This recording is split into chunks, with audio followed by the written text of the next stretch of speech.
Olivia Brennan had watched Marcus Reed for 4 years straight. 4 years of him leaving at 5:30 every single day. 4 years of rejected promotions. 4 years of zero personal life. When she finally cornered him in his cubicle and asked why he refused to date anyone, his eyes carried a kind of exhaustion she had never seen before. She did not know that his answer would destroy everything she believed about ambition, love, and sacrifice.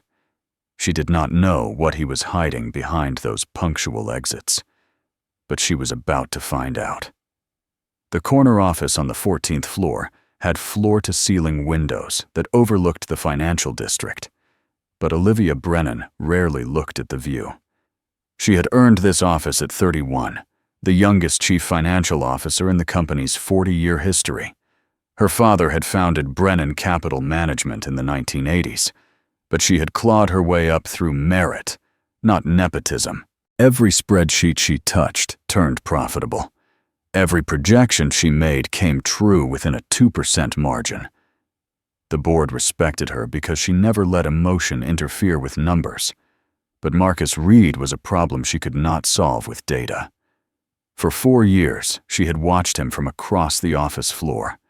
He sat in cubicle 17, third row from the windows, and he was the best senior analyst the company had ever employed. His error rate was 0.03%. His financial models predicted market shifts with uncanny accuracy. 3 times, the executive team had offered him a promotion to team lead. 3 times, he had turned them down without explanation. What made Marcus truly strange was not his refusal to advance. It was his absolute rigidity about time. Every single day, at exactly 5:25, he would save his files, shut down his computer, and walk to the elevator. By 5:30, he was gone. He never attended happy hours.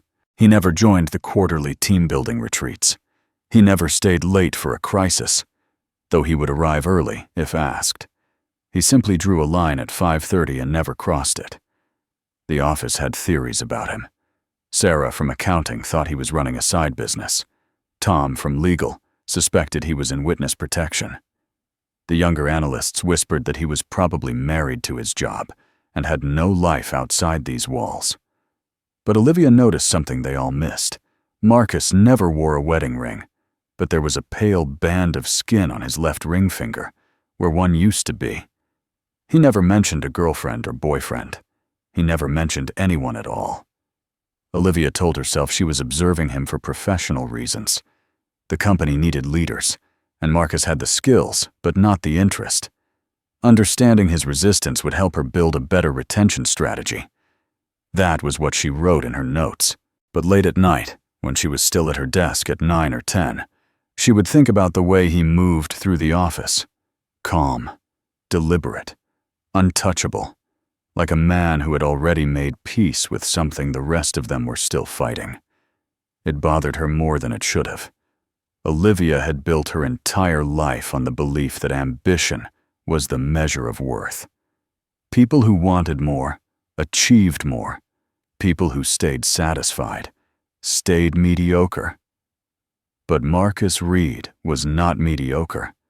He was exceptional, and he wanted nothing.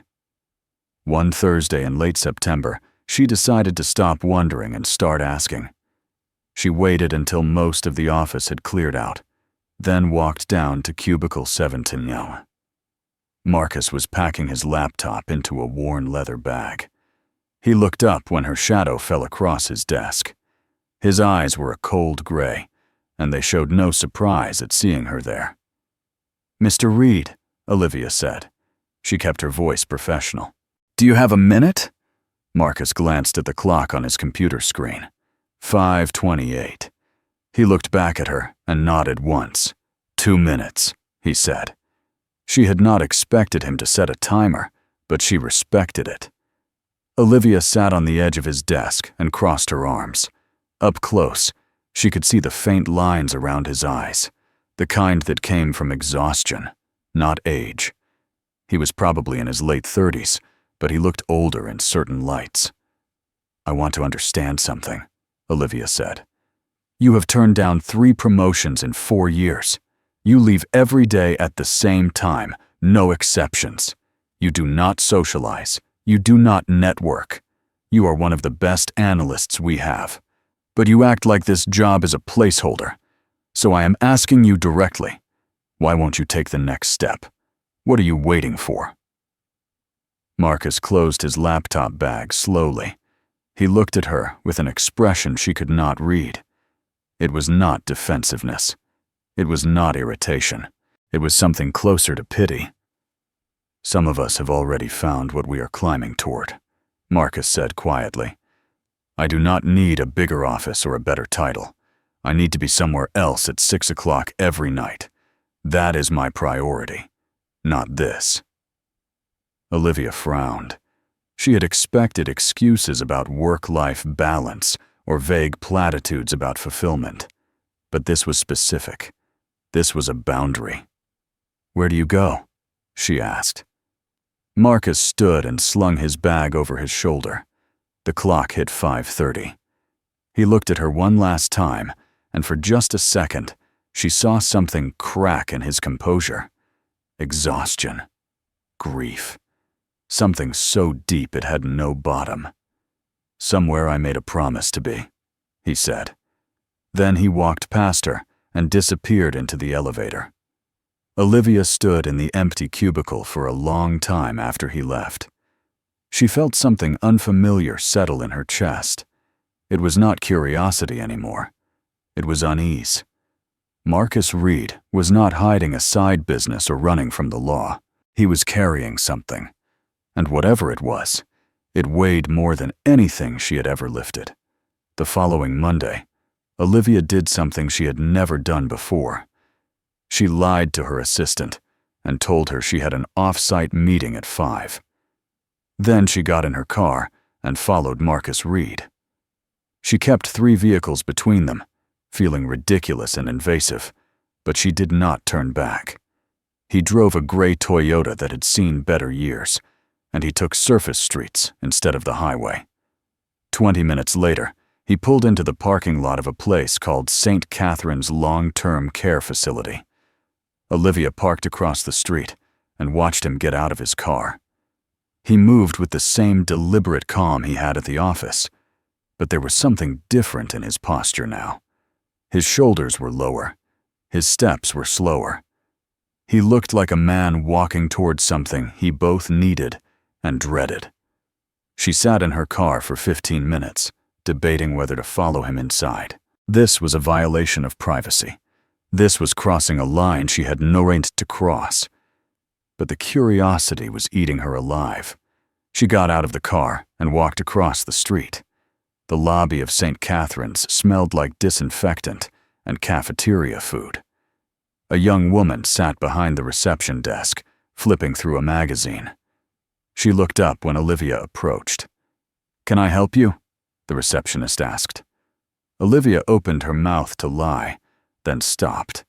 She did not know what name Marcus would be visiting under. She did not know what room. She did not even know if she was allowed to ask. "I'm just looking for someone," Olivia said vaguely. "A coworker. I thought I saw him come in." The receptionist gave her a polite but suspicious smile. "We do not give out patient information. If you want to visit someone, you need to know their name and have visitor clearance." Olivia nodded and turned to leave. But as she walked toward the door, she saw Marcus through a window at the end of the hallway.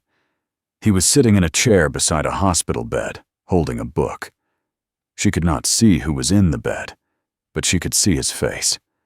And for the first time since she had met him, Marcus Reed looked completely unguarded. He looked broken. Olivia left the facility and sat in her car for a long time. She gripped the steering wheel and stared at the building, trying to make sense of what she had seen. Marcus was visiting someone who mattered enough for him to show up every single day, someone who had taken precedence over every promotion, every opportunity, every chance at a life beyond 5:30. She thought about her own life. The late nights, the closed deals, the quarterly bonuses. She had sacrificed relationships for her career, told herself it was worth it, told herself she was building something that mattered. But sitting in that parking lot, watching the sun set over a care facility, Olivia felt something she had not felt in years. She felt small. When she got home that night, she did something she never did. She opened a bottle of wine and sat on her couch without turning on her laptop. She thought about Marcus and his gray eyes and the way he had looked at her when she asked why he would not climb higher. Some of us have already found what we are climbing toward. She had thought it was a deflection, but now she understood. He was not running from ambition. He was running towards something else, something she had never valued enough to chase. The next morning, Olivia called her father. He was semi-retired now, living in a house in Connecticut with her stepmother, but he still kept an eye on the company. She asked him if he knew anything about Marcus Reed. Her father was quiet for a moment, then sighed. "I remember Marcus," he said. "Good kid, brilliant mind. He joined us about 4 years ago, right before his wife had an accident. Car crash, I think. She did not make it." Olivia felt her stomach drop. "She died?" Her father hesitated. "Not exactly. She is in a coma, long-term care. I do not know the details, but I remember he took a leave of absence for a few months. When he came back, he was different, quieter, more focused.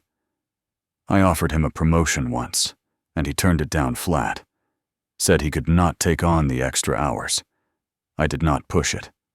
Figured he had his reasons." Olivia thanked him and hung up. She sat at her desk and stared at her computer screen without seeing it. Marcus Reed was not visiting a sick parent or a dying friend. He was visiting his wife. A wife who had been in a coma for 4 years. A wife who would probably never wake up. And he went to her every single day. Olivia felt something crack open inside her chest. She had spent 4 years judging him. 4 years watching him leave at 5:30 and thinking he lacked drive. 4 years assuming he was mediocre because he did not want what she wanted. But Marcus Reed was not mediocre. He was the most committed person she had ever met. He had just committed himself to something she could not see. She thought about the way he had looked at her in the cubicle, the pity in his eyes. He had not pitied her because she was successful. He had pitied her because she thought success was the only thing worth having. Olivia stood and walked to the window. 14 floors below, the city moved in its frantic rhythm. People chasing deals, chasing promotions, chasing the next rung on the ladder. She had been one of them her entire life. But standing there, looking down at the blur of ambition, she realized something. She had climbed so high that she had forgotten what she was climbing toward. And Marcus Reed, stuck in cubicle 17 with no title and no recognition, had something she did not. He had a reason to leave every day at 5:30. He had a place where he was needed. He had a promise he refused to break. Olivia pressed her hand against the glass and closed her eyes. She did not know what she was going to do with this information. She did not know if it changed anything. But she knew one thing for certain. She could not unsee it. And she could not go back to watching him leave every day without understanding what it cost him to show up in the first place. For 3 weeks after discovering the truth about Marcus, Olivia tried to pretend nothing had changed. She went to her meetings, reviewed her reports, approved the quarterly budgets. But every day at 5:25, she found herself watching cubicle 17, watching Marcus save his files and shut down his computer, watching him leave with that same deliberate calm, heading toward a woman who would never know he had come. The routine that had once annoyed her now felt like something sacred, and that terrified her. The executive team noticed her distraction before she did. In early October, during a leadership meeting, the vice president of operations brought up Marcus Reed. He did it casually, as if discussing a minor inefficiency, but Olivia felt her spine stiffen the moment she heard his name. "We need to talk about your senior analyst," the VP said. He was looking at Olivia across the conference table. "Reed, the guy who refuses every promotion we offer. It is becoming a problem." Olivia kept her expression neutral. "How is it a problem? His performance is flawless." The VP leaned back in his chair. "His performance is not the issue. The issue is optics. We have junior analysts who see him stagnating and start wondering if ambition even matters here. We have clients who ask why our best guy is still in a cubicle. It makes the company look like we do not reward excellence. You need to fix this. Get him to take the team lead position, or we will have to consider whether he is the right fit for this organization." Olivia felt something cold settle in her chest. She wanted to argue. She wanted to tell them that Marcus Reed was more committed than any of them had ever been. But she knew how that conversation would end. The executive team did not care about commitment.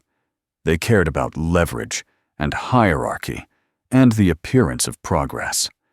If Marcus would not play the game, they would replace him with someone who would. "I will talk to him," Olivia said quietly. She left the meeting feeling sick.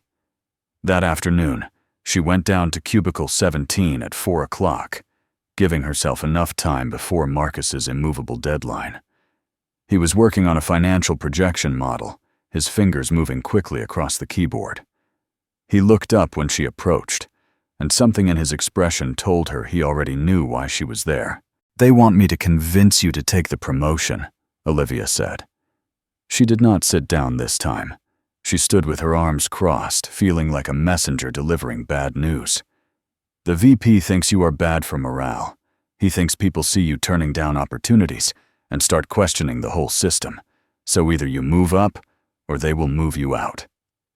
Marcus stopped typing. He looked at her for a long moment, and she saw something shift in his eyes. Not anger, not fear. Just a deep, weary acceptance. "Then they will move me out," he said simply. Olivia felt her frustration spike. "You would rather lose your job than accept a promotion? Do you understand how insane that sounds?" Marcus turned his chair to face her fully. He folded his hands in his lap, and when he spoke, his voice was calm but firm. "I need to leave at 5:30. Every day. No exceptions. A team lead position means staying late when crises happen. It means conference calls at 7 p.m. It means sacrificing the one thing I have left that matters. So yes, I would rather lose this job than break that promise." Olivia shook her head. "What promise, Marcus? Who are you making promises to?" He looked at her, and for the first time she saw him consider telling her the truth. She saw him weigh the cost of honesty against the cost of silence. Then he stood and picked up his laptop bag. "Someone who cannot hold me accountable anymore," Marcus said quietly. "But that does not make it any less binding." He walked past her before she could respond. It was 5:25. He had given her all the time he could. Olivia stood alone in the cubicle, feeling something break open inside her. She knew where he was going. She knew who he was going to see. And she knew that if she wanted to understand him, she would have to see it for herself. Not from a parking lot, not through a window. She would have to walk into that facility and confront the reality Marcus lived with every single day. 2 days later, Olivia drove to St. Catherine's at 6:15 in the evening. She told herself she was going to understand what kind of commitment could override a career. She told herself it was research, but the truth was simpler and more selfish. She wanted to see the woman who had earned the kind of loyalty Olivia had never inspired in anyone. The receptionist from her first visit was gone, replaced by an older woman with kind eyes and a name tag that read Nancy. Olivia walked up to the desk and forced herself to speak. "I am here to visit Jennifer Reed," Olivia said.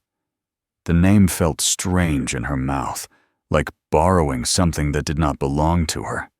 Nancy looked up and smiled. "Are you family?" Olivia hesitated. "I work with her husband. He does not know I am here. I just wanted to see her." Nancy's smile faded slightly, but she did not ask more questions. She checked a chart and nodded. "Room 214. Down the hall, second floor. Visiting hours end at 8. Olivia thanked her and walked toward the elevator. Her heart was pounding.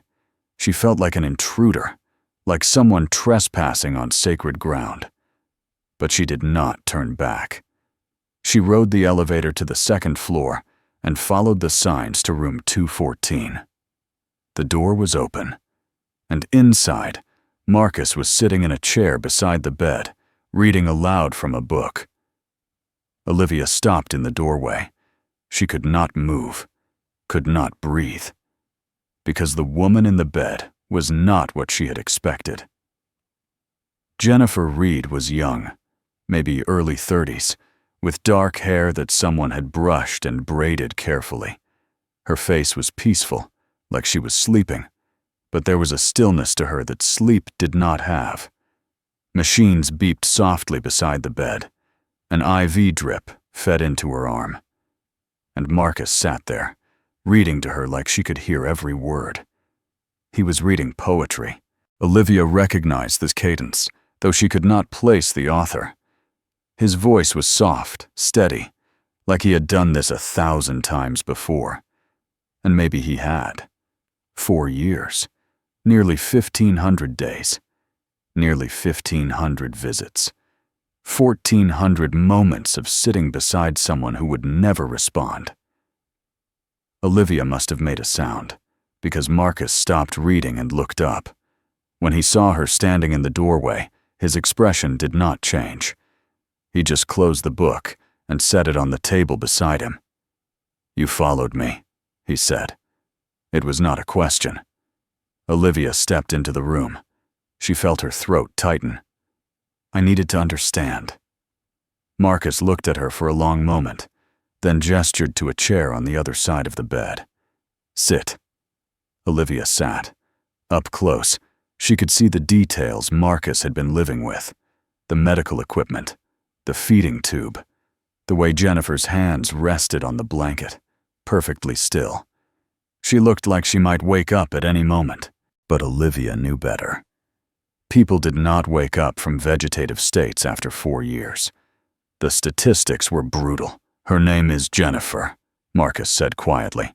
He was looking at his wife, not at Olivia. "We got married 6 years ago. She was a teacher, 3rd grade. She loved her kids more than anything. We were driving home from dinner one night, and a drunk driver ran a red light, crashed into her side of the car. I walked away with a concussion. She never woke up." Olivia felt her chest tighten. "Marcus, I am so sorry." He shook his head. "I do not need your apology. I need you to understand something. When I married her, I made a promise. In sickness and in health. For better or worse. Most people say those words and never have to test them. But I do. Every single day. And I'm not going to break that promise just because she cannot remember I made it." Olivia looked at Jennifer, at the machines keeping her alive, at the wedding ring still on her finger. She thought about the question she had asked Marcus 3 weeks ago. "Why won't you date?" And suddenly the answer was so obvious it hurt. "The company thinks you are wasting your potential," Olivia said quietly. Marcus finally looked at her. His gray eyes were calm, but there was an edge to them now. "The company thinks potential is measured by titles and salaries. I think potential is measured by whether you keep your promises when no one is watching. We just have different definitions." Olivia felt something crack inside her. She thought about her corner office, her quarterly bonuses, her father's pride in her achievements. She had spent her entire life climbing toward success, and she had never once stopped to ask what she was leaving behind. She had never loved anyone enough to sacrifice a promotion. She had never made a promise she could not break if it became inconvenient. And sitting in that hospital room, watching Marcus hold his wife's hand, Olivia realized she had been measuring her life with the wrong ruler. "Do you ever think about moving on?" Olivia asked. The question felt cruel the moment it left her mouth, but she needed to know. Marcus was quiet for a long time. He stroked Jennifer's hand gently, the way you would soothe a child. When he finally spoke, his voice was so soft, Olivia almost missed it. "Every day," he admitted. "Every day I think about how much easier it would be to let go, to stop coming here, to build a life that does not revolve around this room. But then I remember what I promised her, and I remember that love is not about what is easy. It is about what you do when everything else falls apart." Olivia felt tears sting her eyes. She blinked them back. "Do you think she knows you are here?" Marcus looked at his wife's face. "I do not know. The doctors say probably not. But it does not matter. I know I am here, and that is enough." Olivia stood. She felt like she was drowning. She needed air. She needed distance. She needed to be anywhere but this room, watching a man dismantle every belief she had ever held about what mattered. "I should go," Olivia said. Marcus nodded. He did not try to stop her, but as she reached the door, he called her name. She turned back. "Miss Brennan," Marcus said. He was still holding Jennifer's hand. "I know what they are asking you to do, and I know you have a job to protect. But please understand, I am not trying to be difficult. I am just trying to be faithful." Olivia left the room without responding. She walked down the hallway, past the nurse's station, down the elevator, out into the parking lot. She got in her car and gripped the steering wheel, and for the first time in 10 years, she let herself cry. Not because Marcus was suffering, but because she is not. Because she had built a life so efficient and so empty that she had nothing worth crying over. No one to visit, no promise to keep, no reason to leave at 5:30. The next morning, Olivia went into the office early and drafted a memo to the executive team. She recommended that Marcus Reed be given a performance-based raise and left in his current position indefinitely. She cited his flawless track record and argued that forcing him into leadership would result in losing the company's best analyst. She did not mention Jennifer. She did not mention the hospital. She just made the business case and hoped it would be enough. The VP approved it reluctantly. Marcus stayed in cubicle 17, and Olivia went back to her corner office, but nothing felt the same anymore. She would watch him leave every day at 5:30, and instead of seeing mediocrity, she saw something she could not name. Devotion, maybe, or courage, or the kind of love that did not ask for applause. 3 weeks later, Marcus knocked on her office door at noon. Olivia looked up from her laptop, surprised. He never sought her out. He never deviated from his routine. But there he was, standing in her doorway, with his hands in his pockets, looking uncomfortable. "Can I talk to you?" Marcus asked. Olivia gestured to the chair across from her desk. "Of course." Marcus sat down. He looked at her for a long moment, and she could see him choosing his words carefully. Finally, he spoke. "I know you went to see her," he said. "Nancy told me someone from my office visited, and I know it was you." Olivia felt her face flush. "I should not have done that without asking." Marcus shook his head. "I am not angry. I just wanted to say thank you for protecting my schedule. I know what it cost you politically, and I know you did it because you understand now." Olivia looked down at her hands. "I understand that I have been measuring people all wrong." Marcus was quiet. Then he said something that would haunt her for the rest of her life. "A few people at the facility have asked me why I do not date. They tell me Jennifer would want me to be happy.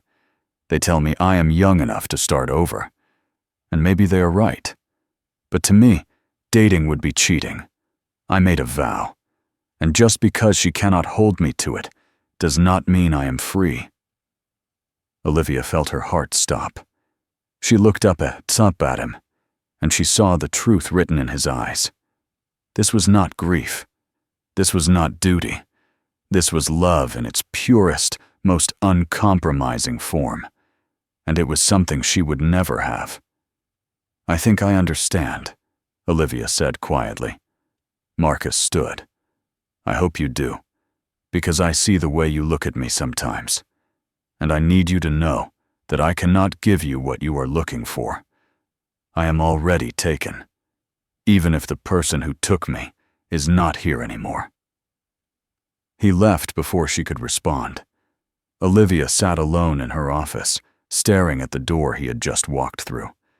She felt something inside her collapse. Not heartbreak, exactly. She had not let herself fall far enough for that. But a kind of grief, nonetheless. The grief of realizing that the person you admire most in the world will never belong to you. That the qualities you love in them are the exact qualities that make them unreachable. Olivia put her head in her hands and tried to breathe. She had built her entire life on control, on metrics, on outcomes she could predict and manage.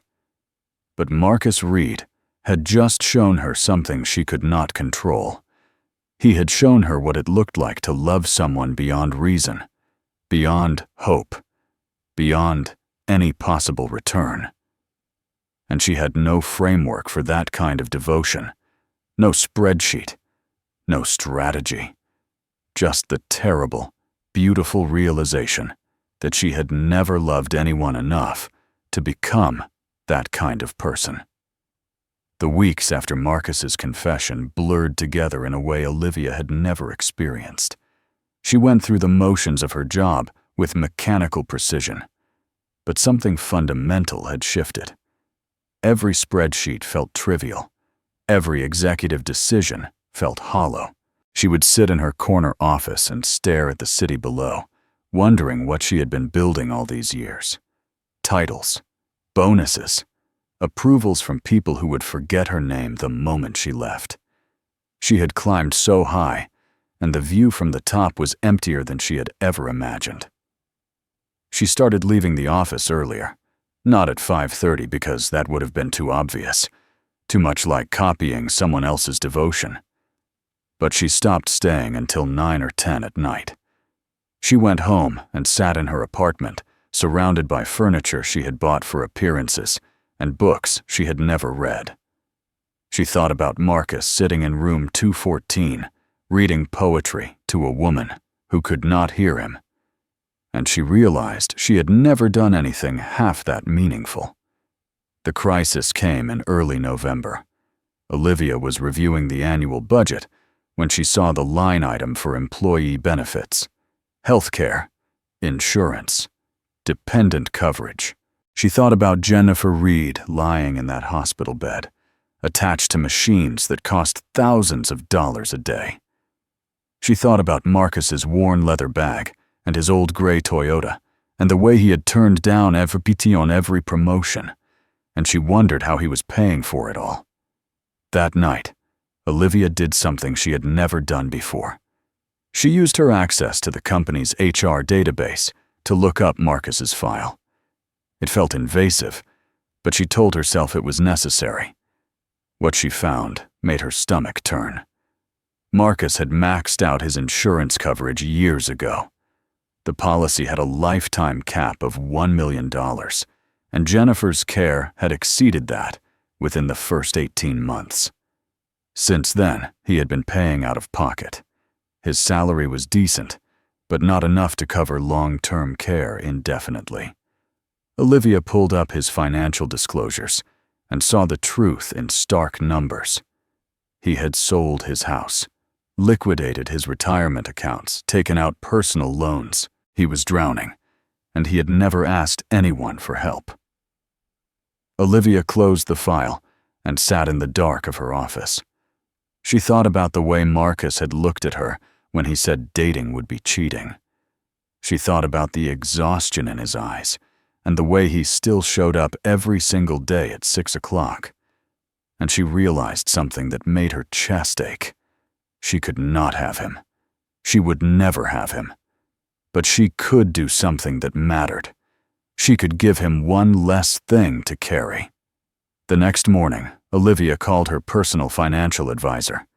She asked about anonymous charitable donations and how to structure them to avoid recognition. The advisor asked what cause she wanted to support, and Olivia said long-term care for a specific patient at St. Catherine's. She did not give names. She just asked how much it would cost to cover 5 years of expenses for someone in a vegetative state. The advisor came back with a number that made most people flinch. $350,000. Olivia barely blinked. She had more than that in her trust fund from her father's original company shares. Money she had never touched because she wanted to prove she could build her own success. She signed the paperwork that afternoon. The donation was structured through an anonymous trust, payable directly to St. Catherine's, earmarked for Jennifer Reed's care for the next 5 years. Olivia requested that Marcus never be told who had made the donation. She did not want his gratitude. She did not want recognition. She just wanted him to have one less reason to break. At the office, Olivia became Marcus's silent guardian. When the VP complained about his schedule again, she shut it down with numbers. She showed them Marcus's error rate, his client retention impact, his financial projections that had saved the company millions. She made the case that flexibility was part of his value, not a flaw. And when the executive team pushed back, she threatened to resign if they forced the issue. It worked. They left Marcus alone. She also changed the company culture in small, deliberate ways. She instituted a policy that no analyst was required to stay past 6 p.m. unless they volunteered. She started tracking burnout metrics and made work-life balance part of performance reviews. She never mentioned Marcus by name, but everyone knew what she was doing. And slowly, the whispers about him changed. He was no longer the strange guy who left early. He was the guy whose boundaries the CFO respected. It was not much, but it was something. Olivia never visited St. Catherine's again. She wanted to. Some nights, driving home, she would find herself taking the route that passed the facility. But she always drove past. This was not her place. This was Marcus's promise, not hers. She had no right to intrude on it. No matter how much she wanted to understand what it felt like to love someone that completely. One evening in late December, Olivia was working late when her phone rang. It was an unknown number. She almost did not answer, but something made her pick up. The voice on the other end was unfamiliar. "Miss Brennan? This is Nancy from St. Catherine's. I hope I'm not overstepping, but I thought you would want to know. Something happened today with Jennifer Reed." Olivia's heart stopped. "Is she okay?" Nancy's voice was gentle. "She is stable. But this afternoon, while Marcus was reading to her, she squeezed his hand. Intentionally. The doctors confirmed it. It is the first voluntary movement she has made in 4 years." Olivia felt tears spring to her eyes. She gripped the phone. "Does Marcus know what it means?" Nancy was quiet for a moment. "The doctors are cautious. They say it could be nothing, or it could be the beginning of something." But Marcus did not ask them for statistics. He just held her hand and kept reading. Olivia thanked Nancy and hung up. She sat in her office, staring at the darkened windows, and let herself cry. Not because Jennifer might wake up, Not because Marcus might finally get a happy ending, but because even if Jennifer never woke up, even if that hand squeeze was the only response he ever got, Marcus would still be there tomorrow, reading to her, holding her hand, keeping his promise. That night, Olivia drove to St. Catherine's one last time. She did not go inside. She just parked across the street and looked up at the second-floor windows. She could see the light in room 214. She imagined Marcus sitting in his chair, reading poetry, waiting for another sign that might never come. And she felt something settle in her chest. Not heartbreak, not longing, just a quiet kind of peace. She had spent her whole life chasing things she could measure. Promotions, bonuses, achievements that could be listed on a resume. But Marcus had taught her something she could not unlearn. Some promises were not measured by results. They were measured by presence, by showing up every day when no one was watching, by loving someone so deeply that their absence did not diminish your commitment. Olivia started her car and pulled away from the facility. She did not look back. She drove home through the cold December streets and thought about what she wanted her life to mean. Not what she wanted to achieve, not what she wanted to own, but what she wanted to stand for when everything else fell apart. The next morning, Olivia walked into the office and found Marcus already at his desk in cubicle 17. He looked up when she passed, and for just a second, their eyes met. She saw something in his expression she had never seen before. Not gratitude, exactly, but recognition. He knew what she had done. Maybe not the details. Maybe not the donation or the policy changes, but he knew she had stopped judging him, and that was enough. Olivia nodded once and kept walking. She did not stop to talk. She did not ask about Jennifer. She just let him have his privacy and his promise and his quiet, relentless devotion. Because some things were too sacred to comment on. Some love was too pure to interfere with. At 5:25, Marcus shut down his computer and picked up his worn leather bag. Olivia watched from her office as he walked to the elevator. He moved with the same deliberate calm he always had, but there was something different now. A lightness, maybe, or just the absence of judgment. He disappeared into the elevator, heading toward room 214, heading toward a woman who might never fully wake up, but who had squeezed his hand once, and that was enough for him to keep showing up. Olivia turned back to her desk. She had reports to review, budgets to approve, meetings to schedule, but she did not open her laptop right away. She just sat in her corner office, looking out at the city, and thought about Marcus Reed. The man who had taught her that ambition was not the only way to matter. That presence was its own form of power. That love, real love, was not about what you got back. It was about what you refused to abandon. She smiled, not because she was happy, but because for the first time in her life, she understood what it meant to keep a promise no one would ever applaud. And that understanding, quiet and unwitnessed, felt like the most valuable thing she had ever earned.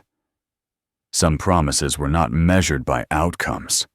They were proven by the simple, terrible, beautiful fact that you had never walked away.